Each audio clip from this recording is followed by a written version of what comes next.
بيبدأ فيلم 13 سينس في حفل تكريم لدكتور جامعي كبير، وبيكون في مجموعة كبيرة من الدكاترة والناس المهمة في الجامعة، وبيكون الدكتور وقتها قاعد بياكل على الترابيزة بتاعته، فبتندى عليه مقدمة الحفلة وبتطلب منه يطلع على المسرح، وده عشان يقول كلمة يشكر فيها كل الموجودين. وفعلا الدكتور بيطلع على المسرح وبيطلع ورقة من جيبه وبيبدأ يقرأ الخطاب بتاعه اللي بيكون عبارة عن كلام غريب جدا وشتايم لكل الموجودين في الحفلة، فبيبان على الدكتور انه متوتر جدا وهو بيتكلم وكأنه اصلا مجبر يقول الكلام ده او بيقوله تحت التهديد. فبتروح لحظتها مقدمة الحفلة وبتحاول تمنع الدكتور انه يكمل كلامه، بس فجأة الدكتور بيمسكها بطريقة غريبة جدا وبيمسك سكينة من اللي كان بياكل بيها وبيقطع صباع مقدمة الحفلة. طبعا كل الموجودين بيتصدم من كلام وتصرفات الدكتور، فبيهرب بعدها كل الموجودين وبيجي حراس الامن عشان يوقفوا الدكتور عن اللي هو بيعمله. فبيطلب واحد من الحراس من الدكتور انه يسلم نفسه بكل هدوء، فبيدخل الدكتور ايده في جيب الجاكيت، فبيشك حارس الامن انه بيطلع مسدس، فبيضرب رصاص على الدكتور وبيخلص عليه. ساعتها بيقع على الارض تليفون قديم وشكله غريب قوي، وبيقع جنبه الدكتور بعد ما خسر حياته. بعد فتره بقى بيكون في مندوب مبيعات اسمه اليوت واقف مع مراته شيلبي، وبتكون حالتهم الماديه سيئه جدا، لكنه متحمس لانه هيقابل مديره النهارده، وبيكون عشمان انه مديره يراقيه في الشغل يمكن مرتبه يزيد ويلاقي فلوس يصرف بيها على ابنه اللي لسه جاي في السكه. ده غير كمان ان اليوت بيصرف على اخوه اللي بيكون اسمه مايكل لانه اصلا من ذوي الاحتياجات الخاصه، فطبيعي انه ما بيقدرش يتحرك ويصرف على نفسه. ده غير كمان انه بيدفع كل الفواتير بتاعت ابوه اللي بيكون كبير في السن ومش قادر يشتغل هو كمان. فبيروح اليوت في الوقت الحالي عشان يقابل مديره في البنك، وبيكون مبسوط جدا لانه هيترقى، بس مديره بيصدمه لما بيجيبها له في وش كده وبيقول له انت مرفوض، وده لان مبيعاته سيئه جدا الفتره الاخيره، وده لانه اصلا ماشي بمبدأ راحه العميل على حسب المبيعات بتاعته، فبدل ما بيبيع للعميل حاجات كتيره بيبيع له بس الحاجات اللي هو محتاجها. فبيتوتر اليوت جدا وما بيكونش عارف يرد على المدير، فبيمشي من المكتب وهو حزين جدا ومصدوم. فبيفضل ماشي في الشارع حزين لحد ما بيوصل لبيت ابوه، وما بيوصل لهناك بيعرف منه انه محتاج فلوس عشان يسد الفواتير بتاعت الشهر. فبيعرفوا اليوت انه للاسف ساب الشغل وانه مش هيكون معاه فلوس بعد كده عشان يدفع الفواتير اللي عليهم، وهيضطر انه يروح يعيش معاه في نفس البيت هو وحبيبته شيلبي واخوه مايكل. فبيتضايق ابوه لانه ما بيحبش مايكل وشيلبي وبيكون رافض انه يروح يعيش معاهم، لكنه هيضطر يعمل كده لان الخدمات كلها هتقف في بيته لانه مش هيقدر يدفع الفلوس اللي عليه. بالليل بقى بيكون اليوت قاعد في عربيته وبيكون حزين وخايف من المستقبل ومش عارف يتصرف ازاي، لحد ما فجأة بيشوف تليفون غريب وقديم على الكرسي اللي جنبه، وده بيكون تليفون شبه التليفون اللي كان مع الدكتور الجامعي. فبيستغرب اليوت من شكل التليفون جدا، وفجأة التليفون ده بيرن، فبيرد اليوت. ساعتها بيقول الشخص اللي بيرن عليه انه شارك في لعبة جايزتها كبيرة جدا، وهتكون اللعبة دي عبارة عن 13 مستوى، وكل مستوى هيكسب فيه فلوس اكتر من المستوى اللي قبله. فبيتوتر اليوت جدا وبيكون فاكر ان دي مجرد خدعة او فخ، لحد ما بيقول له الشخص مجهول على معلومات كتير جدا عن حياته، زي مثلا انه مديون ب90,000 دولار، وبيقول له كمان المبلغ اللي بيصرفه على اخوه كل شهر، وان مراته شيلبي مديونة بحوالي 3622 دولار. طبعا اليوت بيسمع الارقام دي هو بيبدأ يتوتر اكتر، وبيبدأ يبص حواليه عشان يتأكد ان مفيش حد بيراقبه وان ده مش مقلب، وبيكون عاوز يعرف مين اللي حط له التليفون ده في عربيته، لكنه ما بيشوفش اي حد حواليه. فبيقول له الشخص المجهول ان التحديات هتبقى سهلة قوي، بس بعد كده كل تحدي هيبقى اصعب من اللي قبله. فبيتردد اليوت يشترك في اللعبة دي ولا لا، لكنه بيشترك في النهاية عشان يتأكد بس من حقيقة اللعبة ديت. وبيكون اول تحدي قدامه انه يخلص على الدبانة اللي موجودة معاه في العربية. فبيستغرب اليوت ازاي الشخص المجهول ده قدر يعرف ان في فعلا دبانة معاه في العربية، لكنه بينفذ التحدي لما بيعرف ان الجايزة هتكون 1000 دولار. وبعدها بيبدأ التحدي التاني اللي بيكون مقرف جدا، هو انه ياكل الدبانة. طبعا اليوت بيرفض ينفذ التحدي لحد ما يوصل له ال1000 دولار الاول. فبيرجع بعدها للبيت وبيشوف ان المبلغ فعلا اتحول لحسابه، فبيتحمس وبيطمع انه يكسب مبلغ كبير جدا من ورا اللعبة ديت. وقتها بيتصل بيه الشخص المجهول وبيقول له نفذ التحدي التاني في مقابل انه هيبعت له كل ديون مراته. وفعلا اليوت بينفذ التحدي، فبيتحول له المبلغ على حسابه في البنك. وبيقول له بعدها الشخص المجهول دلوقتي ما قدامهوش فرصة ينسحب من اللعبة، ولو قرر يخرج منها كل الفلوس اللي كسبها هيخسرها تاني، والحل الوحيد دلوقتي انه ياخد الفلوس انه لازم يكمل ال13 تحدي كلهم. اليوت بيتحمس واحساسه بالطمع بيزيد، عشان كده بيوافق يكمل في اللعبة. وفي تاني يوم بيكون في حديقة عامة في المدينة المدينة مع مراته شيلبي، ووقتها بيتصل بيه شخص مجهول وبيقول له على التحدي الجديد اللي هيكون تالت تحدي، وانه يخلي اي طفل يعيط. فبيروح إليوت يتكلم مع اول بنت بتقابله، فبيفضل يتريق عليها لحد ما بتعيط. بعدها بتجري بسرعة لأمها عشان تحكي لها كل اللي حصل، فبياخد إليوت مراته بسرعة وبيركب العربية. لحظتها بتيجي ام البنت الصغيرة عشان تتخانق مع إليوت، لكنه مش بيهتم بيها وبيمشي بالعربية بسرعة. وبعدها بيروح مع ابوه ومراته لكنيسة في المدينة، وهناك بيتصل بيه شخص مجهول وبيقول له يسرق مجسم غريب فيه عرايس موجود في الكنيسة. وفعلا إليوت بيسرق المجسم دوت، فبيولع فيه وبيكون السبب في حريقة في الكنيسة. فبياخد ابوه ومراته وبيهرب بسرعة. وبكده إليوت بيكون نجح في 4 تحديات. في الطريق بقى بيتصل بيه الشخص مجهول وبيقول له على التحدي الخامس اللي بيكون عبارة عن ان يسرق لبس راجل غلبان ماشي في الشارع. فبيسيب إليوت مراته وابوه يروحوا لوحدهم، وما بيقدرش يحكي لهم اي حاجة عن اللعبة لانه لو حكى اي حاجة هيخسر الفلوس كلها. فبينفذ التحدي الخامس وبتتحول له الفلوس. وفي الوقت دوت بيوصل الشرطة بلاغات عن شخص غريب كان بيتريق على طفلة في الجنينة، ونفس الشخص ده سرق هدوم من واحد غلبان ماشي في الشارع. ده غير كمان انه تسبب في حريقة في الكنيسة، وده طبعا بعد ما وصف المتضررين كلهم ملامح إليوت للشرطة، وده عشان يعرفوا شكله ويقبضوا عليه. ووقتها بيتصل الشخص المجهول بإليوت وبيبدأ يقول له على التحدي السادس. فبيديله عنوان شخص مجهول في المدينة، وبيطلب منه ياخد الشخص ده ويوديه يشرب كوباية قهوة في كافيه في المدينة قبل الساعة 4. وهناك بيتصدم لما بيشوف الشخص اللي يشرب معاه القهوة ده عبارة أصلا عن جثة. فبيتوتر إليوت وبيكون متردد، لكنه بيضطر ياخد الجثة معاه لأقرب كافيه. وبيكون الناس في الشارع باصين له باستغراب، بس محدش بياخد باله ان اللي معاه دي جثة. وفعلا بيوصل إليوت للكافيه وبيطلب 2 قهوة. ساعتها بيوصل ضباط شرطة للمكان، فبيتوتر إليوت وبيكون فاكرهم جايين عشانه، لكنه بيتفاجئ انهم اصلا جايين بس عشان يشربوا القهوة. فبيضطر إليوت ياخد القهوة من قدام ضابط منهم، وده عشان ينفذ التحدي قبل الساعة 4. فبيتعصب عليه الضابط وبيقوم يمسكه عشان يقبض عليه، بس إليوت بيلاحظ ان الضابط معاه ازازة خمرة. فبيهدده إليوت ان هيقول في الاسم ان الضابط كان سكران وهو بيقبض عليه. فبيضطر الضابط انه يسيبه. وقتها بيهرب إليوت من المكان بسرعة، وبيجي بعده محقق شرطة اسمه شيل. فبيشوف بطاقة عليها اسم إليوت جنب الجثة، فبيعرف اسم إليوت لان هو المجرم اللي بيدور عليه. وبعدها بيتصل بالصحفي وبيعرف عنوانه. وقتها بيكون إليوت ماشي في الطريق وبيعرف ان الشرطة قدرت تعرف مين هو وبيدوروا عليه في كل مكان دلوقتي. وفجأة بيشوف قدامه اتوبيس غريب والسواق بتاعه لابس قناع على وشه. فبيتصل بيه الشخص مجهول وبيقول له التحدي السابع اصلا كان الهروب من الشرطة، وبما انه هرب من الضابط اللي كان عاوز يقبض عليه يبقى كده نجح في التحدي. ودلوقتي بقى هيبدأ التحدي الثامن، وبيوعده الشخص المجهول انه هيجيب له براءة من كل التهم لو قدر يخلص التحديات كلها. وفي اخر اليوم بيروح المحقق شيل عشان يقابل الصحفي فوج على امل انه يعرف منه اي حاجة، بس كلام فوج ما بيكونش مفهوم، وكل اللي بيقوله انهم لازم يخلصوا على إليوت. وفي اللحظة دي بيروح إليوت عشان يحقق التحدي الثامن اللي بيكون عبارة عن قطع ايد زميل سابق ليه في المدرسة اسمه جون، وده كان طالب مشهور في المدرسة وهو صغير، ودايما هو واخوه كانوا بيتريقوا على إليوت. وفي الوقت الحالي بينفذ إليوت فعلا التحدي، وبعدها بينقل جون للمستشفى. واثناء ما هو ماشي من المستشفى بيشوف اخو جون، فبيضربه بالكرسي في وشه لان هو كمان كان بيضايقه وهو صغير. وبعد ما بيعمل كده بتجيله رسالة على الموبايل، وبيكتشف ان اللي هو عمله ده اصلا كان التحدي التاسع. فبيفرح إليوت وبيتحمس جدا وبيحس ان الموضوع قرب. وفي تاني يوم بيعمل حفلة في فندق كبير لمراته شيلبي، وفي الحفلة بيتصل بيه شخص مجهول وبيقول له على التحدي العاشر، والتحدي دوت انه يبوظ الحفلة بتاعت مراته. طبعا إليوت بيتضايق جدا في البداية، لكنه بيضطر ينفذ التحدي خصوصا لما بيشوف 2 من ضباط الشرطة في الحفلة. فبيبدأ يغني بصوت عالي وبيكسر في القاعة، وبينجح فعلا انه يبوظ الحفلة، وبكده بيكون حقق التحدي العاشر. فبيتصل بيه الشخص مجهول وبيقول له على التحدي الجديد انه هيروح يسلم نفسه للشرطة وهيعترف على كل الجرائم اللي عملها. فبيروح إليوت فعلا وبيسلم نفسه، بس في التحقيقات بيضطر يكذب على المحقق وبيقول له انه بيسمع صوت في دماغه هو اللي بيخليه يعمل كده، ولكن المحقق ما بيصدقوش وبيكون فاكر ان إليوت بيكذب عليه عشان يقنعه يعني ان هو مجنون، وبعدها يهرب من الاسم. بس فجأة بيتعصب إليوت وبيكسر الكرسي اللي قاعد عليه، وبيهدد المحقق انه هيهرب من الاسم دلوقتي يا اما يخلص عليه. فبيضطر المحقق فعلا انه يسمع كلامه، فبيخرج معاه من اوضه التحقيقات لحد ما بيوديه للامانات، وبعدها بيديله التليفون بتاعه. فبيتصل بيه الشخص مجهول وبيقول له انه لازم يهرب من الاسم حالا، وبيعرفه ان في شخص تاني مشارك معاه في نفس اللعبه ديت، وهما الاتنين تقريبا في نفس المستوى، وبيكون الشخص دوت هو المنافس بتاعه. بتاعه. فبيتوتر إليوت وبينط بسرعة من شباك القسم عشان يهرب، وأما بينزل على الأرض بيكتشف إن التليفون اتكسر. فبيتضايق جدا لأنه كده مش هيقدر يتكلم مع الشخص مجهول، ولو قدر اللعيب التاني يخلص التحديات قبله فهيكسب هو كل الفلوس. بيروح بعدها إليوت وبيسرق تليفون من شخص مجهول واقف في الشارع. فبيجري إليوت في الشارع زي المجنون لحد ما بتوقفه ست عجوزة بتطلب منه يساعدها. فبيلاحظ عليها إنها موقفاه هو مخصوص، وده عشان تقوله على حاجة موجودة في اللعبة، خصوصا بعد ما باظ التليفون اللي كان بيتكلم عليه الشخص المجهول. فبيروح إليوت معاها للبيت، وبعد شوية بتطلب منه يربط لها حبل غسيل بطريقة معينة. فبيعمل إليوت كل اللي اتطلب منه، هو ما بيكونش فاهم ايه الفكرة اصلا من كده. فبيبان على الست العجوزة انها عارفة كل حاجة لكنها مخبية ومش راضية تحكي لحد. وبعد شوية بيظهر على الطريق مجموعة من الشباب على موتوسيكلات وبيكونوا تبع اللعبة. فبيلاحظ إليوت ان الحبل اللي هو ربطه دوت عبارة اصلا عن حبل نحاس مربوط في الطريق من ناحيتين. فبيفهم من التحدي ال12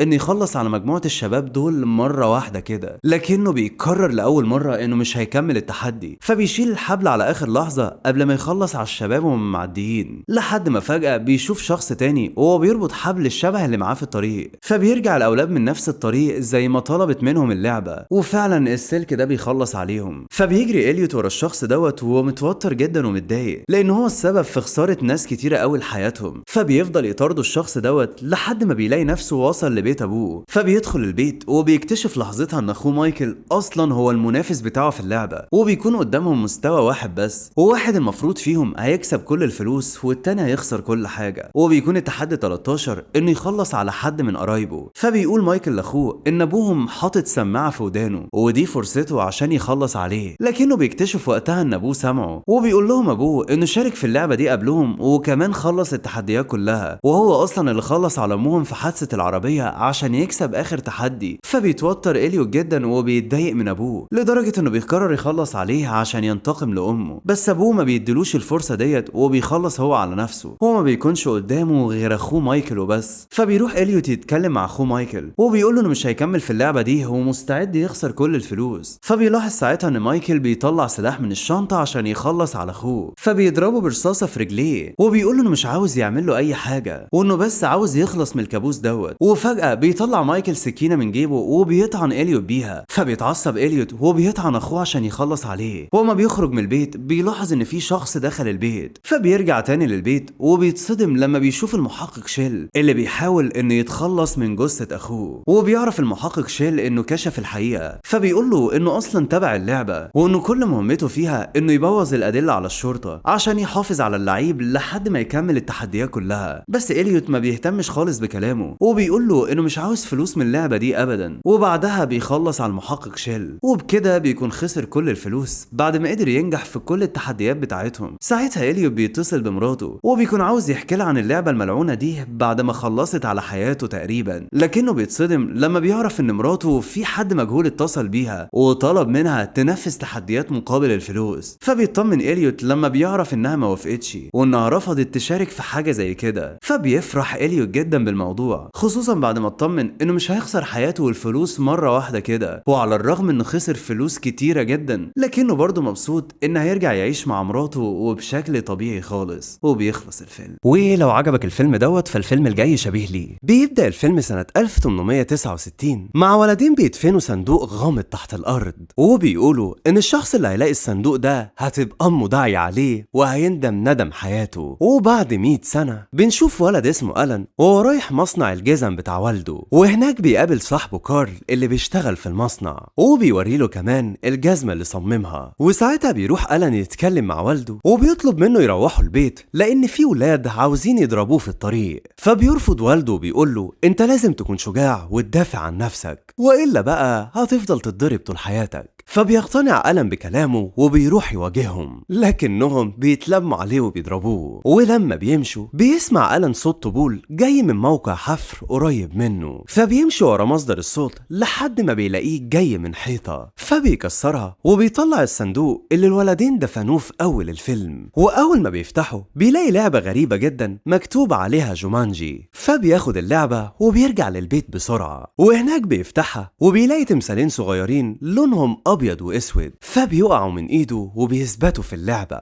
وساعتها بيسمع جرس الباب وبيروح عشان يفتحه، وبيلاقي صاحبته سارة جاية عشان تطمن عليه، فبياخدها يوريها لعبة جومانجي وبيقروا التعليمات اللي عليها. فكل واحد فيهم هيكون ليه تمثال من التمثالين الصغيرين اللي موجودين في اللعبة، ولازم يرموا الزهر عشان التمثالين يتحركوا، واللي هيوصل الأول لنهاية اللعبة هيبقى هو الكسبان. فبتتجاهل سارة الموضوع وبترمي الزهر عشان ترجع بيتها، لكنها بتتفاجئ إن التمثال بيتحرك لوحده وبيتكتب على عدسة جومانجي اهربوا بسرعة. فبيقرر ألان يكمل اللعبة وبيرمي الزهر هو كمان، وساعتها بيتحرك التمثال التاني وبيتكتب على العدسة إن الشخص اللي رمى الزهر هيدخل الغابة في لعبة جومانجي، ومش هيخرج للعالم الحقيقي غير لما يظهر على الزهر رقم 5 أو 8. فبيتسحب ألان جوه اللعبة، وبتكون سارة مرعوبة وبتصرخ لحد ما بتلاقي خفافيش خارجة من المدخنة وبتطلع تجري من البيت. وبعد مرور 26 سنة بيفضل بيت ألان مهجور بعد ما اختفى، وبتشتريه واحدة اسمها نورة عشان تعيش فيه هي وولادها جودي وبيتر. فبيبدأوا بقى يرتبوا البيت وبيقعدوا يتغدوا مع بعض. وساعتها بتقول جودي إنها سمعت إن في ولد اسمه ألان اختفى من البيت ده من 26 سنة،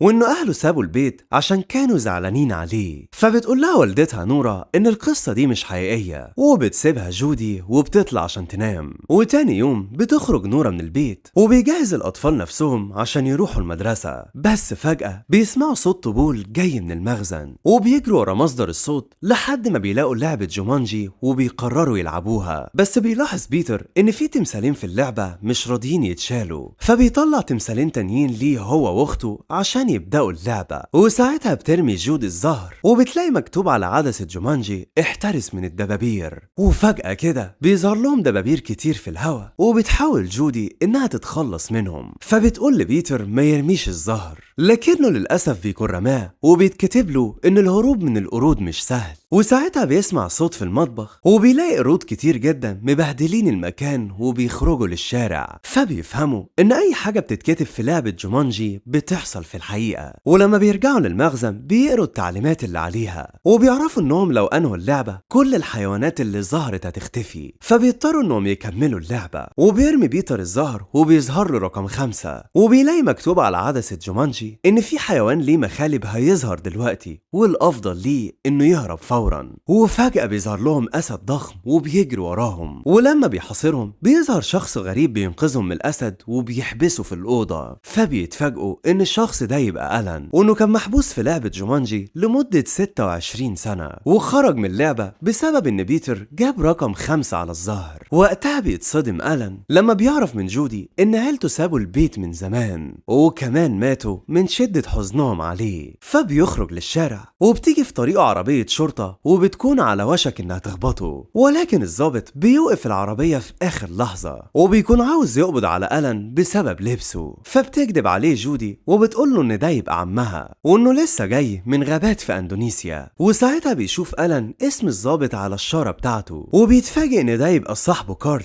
اللي كان شغال في مصنع الجزم بتاع والده. وفجأة بتظهر القرود اللي خرجت من لعبة جومانجي، وبياخدوا عربية كارل وبيمشوا بيها. وبيروح ألان لقبر عيلته وبيكون حزين جدا على موتهم، فبيقول له بيتر إنهم لازم ينهوا لعبة جومانجي عشان يرجعوا كل حاجة لطبيعتها. ولما بيرجعوا للبيت بيدخل ألان يستحمى وبيخرج يكمل اللعبة مع الأطفال، لكنهم بيتفاجئوا إن اللعبة مش شغالة. وبيعرف ألان إن ده يبقى دور صاحبته سارة اللي كانت معاه يوم ما اختفى، وإنها لازم تشارك معاهم في اللعبة عشان تنتهي. فبيروحوا لبيتها وبيغمى عليها أول ما بتعرف إن ألان لسه عايش، فبياخدها لبيت عيلته عشان تكمل معاهم اللعبة، لكنها بترفض وبتقول لهم إنها مستحيل تلعب تاني. ولما بتدي الزهر لألان بيفلتها من إيده عشان يجبرها تلعب. وساعتها بيلاقوا اللعبة كاتبالهم إن في نبات هيظهر لهم دلوقتي ولازم يتعاملوا بحذر. وفعلا بيظهر لهم النبات وبيحاصرهم من كل مكان، وبيطلع إن النبات دوت بياكل البشر وبيسحب بيتر عشان ياكله. ولكن ألان بينقذه وبيقطع الجذع بتاع النبات، وبيقفلوا الباب عليهم عشان يكملوا لعب.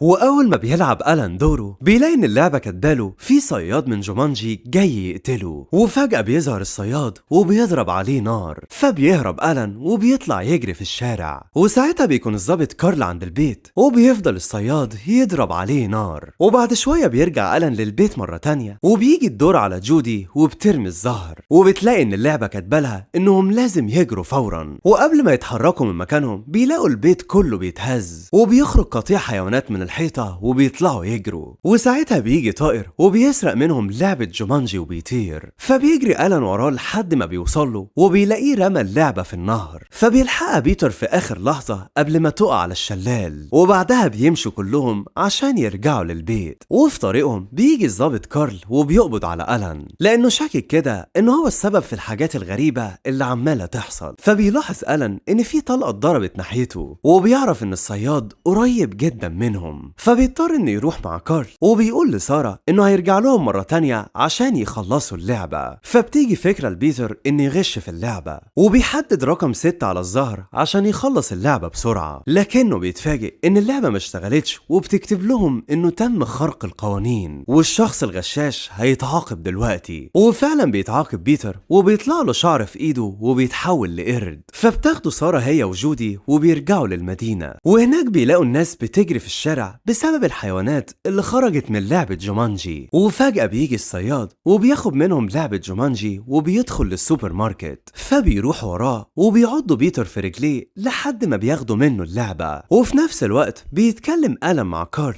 وبيعرفه انه هو صاحبه اللي اختفى من 26 سنة، وبيطلب منه انه يسيبه يمشي، وفعلا بيوافق كارل وبيسيبه. وبالصدفة بيسمع ألان في اللاسلكي بتاعه ان في صياد معاه سلاح موجود في السوبر ماركت، وبيركب مع كارل وبيدخل بالعربية في السوبر ماركت، وساعتها بيقع رف علب الدهان على الصياد، وبيروح ألان عشان ياخد سارة والأطفال وبيرجعوا للبيت، فبيكملوا لعب وبيجي الدور على سارة. وبمجرد ما بترمي الزهر بتلاقي ان اللعبة كاتبالها ان الجو هيتغير حالا ولازم تحمي نفسها، وفعلا بيلاقوا ان الجو اتغير وبتبدأ السما تمطر لدرجة ان المية بتغرق البيت كله، وفجأة بيلاقوا تمساح بيقرب ناحيتهم وبيكونوا مش عارفين يتصرفوا، فبيطلع لهم ألم فوق النجفة وبيحاول يمسك فك التمساح عشان يبعدوا عنهم. وساعتها بتوصل والدة جودي والظابط كارل للبيت وبيقرروا يكسروا الباب، ولكن الباب كده كده بيتكسر لوحده وبتخرج المية من البيت وبتغرق الشارع كله. فبيروح ألان عشان يكمل اللعبة وبيرمي الزهر وبيلاقي جومانجي كاتباله ان الارض هتكون شبه الرمال المتحركة، وفجأة بيتسحب تحت الارض وبتحاول جودي انها تساعده، فبيقرر بيتر يرمي الزهر عشان ينهي اللعبة في اسرع وقت. وساعتها بيلاقي جومانجي كاتباله ان العناكب العملاقة هتنتشر في كل مكان، وفعلا بتظهر العناكب وبتاخد جودي اللعبة عشان تخلي سارة تلعب دورها، لكنها بتتفاجئ بنبات سام خارج من الارض وبيحدف عليها سهم بيخدرها وبيخليها تقع على الارض، فبترمي سارة الزهر ببقها لان ايديها اتحشرت تحت الارض وهي بتساعد ألان، فبتلاقي جومانجي كاتبالها ان الارض هتتشق تحتهم دلوقتي، وساعتها بيتهز البيت كله لحد ما بيتقسم نصين واللعبة بتقع منهم، فبيخرج ألان من تحت الارض وبيروح ياخد اللعبة وبيمسك الزهر عشان يلعب، ولكن بيتفاجئ ان الصياد قدامه وبيأمره يرمي الحاجة اللي في ايديه، فبيرمي ألان الزهر وبيلاقيه بيقع على سلم البيت، وبيتمنى انه يثبت على رقم 2 عشان يوصل لنهاية اللعبة ويخلصها، وفعلا بيثبت الزهر على رقم 2 واخيرا بتنتهي اللعبة، وبيقول ألان كلمة جومانجي بصوت عالي، فبيختفي الصياد هو وكل الحيوانات اللي خرجت من اللعبة وبيدخلوا جواها مرة تانية، وساعتها بيرجع ألان وسارة أطفال مرة تانية في نفس المكان اللي بدأوا منه اللعبة زمان، وبيطلع ان اللعبة صححت المسار الزمني لألان لأنه هو اللي كسب فيها، فبياخد ألان لعبة جومانجي وبيربطها في حجر وبيرميها في البحر عشان محدش يلاقيها نهائي. وبعد 26 سنة بيكبر ألان مرة تانية وبيكون متجوز سارة وعاملين حفلة الكريسماس في بيتهم، وبيعزموا كمان عيلة بيتر وجودي اللي بيكونوا مش ناسينهم بسبب ان الزمن اتغير. وفي مكان تاني بنشوف ان جومانجي موجودة على شاطئ البحر،